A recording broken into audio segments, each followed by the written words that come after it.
नमस्कार। आज हूँ सेप्टेम्बर 15 तारीख सोमवार। मु नहीं आसी अमित ओडिया टीवी रे आज सकालर ताजा खबर आसंतु जानिबा आज खबर गुड़िक विषय। यूपीआई पेमेंट करुवा लोकंक पई बड़ खबर। 15 सेप्टेम्बर रु लागू हेबो नुआ नियम। मिलिथिबा सूचना अनुसार डिजिटल पेमेंट करुवा लोकंक पई एक बड़ खबर।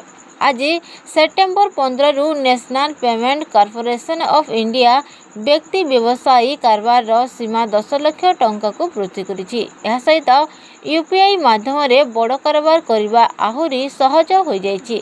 विशेषकर सही क्षेत्र सहित जड़ित लोकं को सहाय्य करने पई एही निष्पत्ति निया जाइछि जे मानकु पूर्वरु कम सीमा जोगु समस्यार सम्मुखीन हेबाकु पड़ुथिला। पुंजी बजार रे निवेश एवं बीमा प्रीमियम प्रदानर सीमा मध्य 2 लाख टंका रु 5 लाख टंका को वृद्धि करा जाइछि। परवर्ती खबर हैला पोस्ट ऑफिस रो एही स्कीम रे निवेश करंतु टैक्स रु निजको सुरक्षित रखी।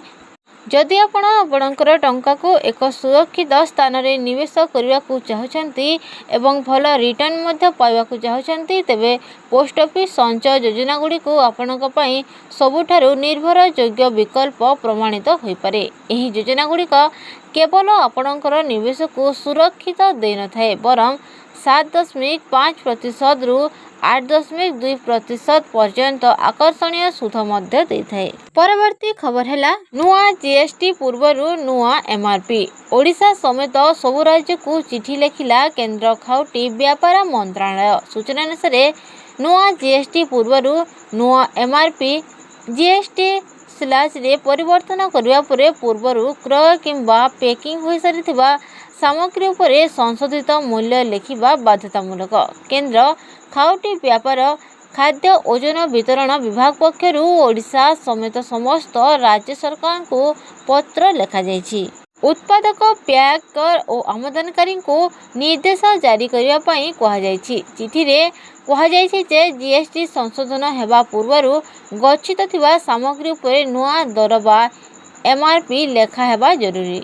परवर्ती खबर हैला एई मासरे बदलिबो मोहन मंत्रिमंडल किए हेबो क्यों विभागर मंत्री। सूचना अनुसार गला किछि मास हैला राज्यर मंत्रिमंडल बदलेबा नै चर्चा होई आसुचे। मोहन कैबिनेट रे 26टी मंत्री पद खाली पड़िथवारु एही खाली जगह रे क्यों विधायक मंत्री हिबे ताकू आलोचना बढ़ुछि। कहा जाउछि सेप्टेम्बर मास भितरे ही बदलिबो मोहनक मंत्रिमंडल।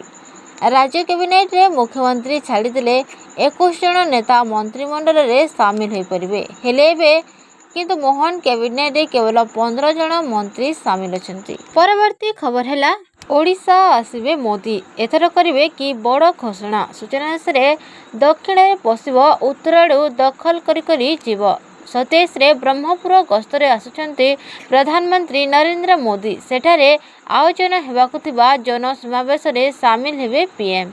मोदी गस्त संपर्क में राजस्व मंत्री सुरेश पुजारी स्पष्ट करबा परे किछि एमिति चर्चा हेउछि। 24 साधारण निर्वाचन समय रे मोदी ब्रह्मपुर रे सभा करथिले परे परे फलाफल कोन हैला ताहा पूरा ओडिशा देखिला। एबे पुणी थरे मोदी ब्रह्मपुत्र गस्तरे आथुथबारु स्थानीय अंचलर नेता कर्मी और साधारण जनता समस्ते उत्साहित। परवर्ती खबर हैला देश रचिला इतिहास तैयारी हैला प्रथम मलेरिया वैक्सीन। आईसीएमआर एही 5टी कंपनी को देला लाइसेंस। मिलुथिबा सूचना अनुसार एणिकी मलेरिया निराकरण हेबो आहुरी सहज। खूब शीघ्र आसिबाकु जाउछि मलेरिया टीका। एही टीका वर्तमान उपलब्ध थिबा औषध तुलन में बेस प्रभावी रहिबा बोली डाक्टर माने कहिसंती। मलेरिया विरोध रे लड़िबारे भारत एक ऐतिहासिक पदक्षेप नेछि। भारतीय चिकित्सा गवेषणा परिषद देश रे निर्मित प्रथम मलेरिया टीका को अनुमोदन करिछि। भारतीय परवर्ती खबर हैला मोदी सरकार को एक बड़ निष्पत्ति। पैन कार्ड बिना एबे आउ हेबो नाही एही 5टी बड़ काम। सूचना अनुसार जिबिठू श्री नरेंद्र मोदी आमर प्रधानमंत्री होइछंती से गोटे पर गोटे योजना जनता पाई चली तेबे सही सबू योजना गुड़िक साधारण जनता हित पाई भविष्य पाई करा जाउछि। तेबे गतकाली मोदी सरकार पैन कार्ड को नहीं एक नुआ नियम लागू करिसेंती। तेबे ସମସ୍ତ ଯୋଜନାର ଲାଭ ଉଠାଇବା ପାଇଁ ଆମକୁ ଜରୁରୀ କାଗଜପତ୍ର ସହ ଏକ ପ୍ୟାନ୍ କାର୍ଡର ବି ଆବଶ୍ୟକ ପଡ଼େ। କେନ୍ଦ୍ର ମୋଦି ସରକାର ଏବେ ପାନ୍ କାର୍ଡକୁ ନେଇ ନୂଆ ନିୟମ ଲାଗୁ କରିଛନ୍ତି। ମାନେ ଫେବୃଆରୀ 1 ଆପଣଙ୍କ ପାଖରେ ପ୍ୟାନ୍ କାର୍ଡ ରହିବା ଅନିବାର୍ଯ୍ୟ ଅଟେ। ଆପଣମାନେ ଏହି ଭିଡ଼ିଓଟି ସମ୍ପୂର୍ଣ୍ଣ ଭାବେ ଦେଖିଥିବାରୁ ଆପଣଙ୍କୁ ମୋର ବହୁତ ବହୁତ ଧନ୍ୟବାଦ।